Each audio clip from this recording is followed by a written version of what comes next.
Now we're going to cover some of the topics at the forum and hoping you can give us some background and preview on what to expect. So one of the topics, MAHA, Make America Healthy Again, tariffs and the future of U.S. food policy. What does it mean for food production? Can you speak to that topic that'll be covered? I think what's been the problem is there's been a bit of confusion. Inevitably, when things change and there are, imposition of tariffs as an example of change, then it does cause confusion because so many businesses in the agriculture sector, whether they be growers, whether they be traders, whether they be brands, retailers as well, base their business plans on certainty. And when there is uncertainty, it's a challenge. There's no doubt about that for sure.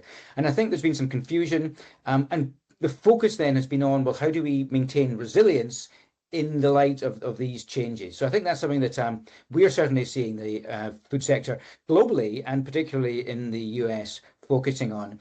And inevitably, there are unintended consequences when changes are implemented. And that's the sort of thing we're going to be looking at the conference. The Make America Healthy Again movement, a lot of that is going to be universally popular around nutrition and better health outcomes for children in particular, but also equally there'll be some areas there that will be controversial as well. So that's the sort of thing we'll be trying to talk about at the forum and trying to have the difficult conversations, but in a environment that is respectful. Another topic that's going to be addressed at the forum is the food security and resiliency at 2+ degrees, how leading brands are integrating adoption into their climate transition planning. Can you explain more on that? Sure, yeah. I mean, the 2+ degrees bit's all about the international scientists have agreed that to maintain or to mitigate the worst potential impacts of a changing climate, we should be trying to keep the overall increase in temperatures worldwide at around 1.5 or 2 degrees Celsius. So that's what that's all about. That's the scientists agreed that that's probably where we need to be at. So, but to achieve that, everybody has to do their bit, and that's something we'll be looking at the forum.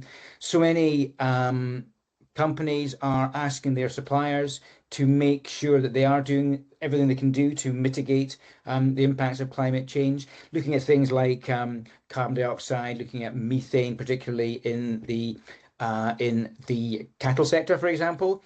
Something that we are seeing a lot of is on a individual farmer and rancher basis, trying to mitigate the impacts of a changing climate on their own farm. For example, I think we're all seeing, when it rains heavier. When it snows heavier. When it's windy, it's windier. So the extremes we're seeing of weather are with us right now.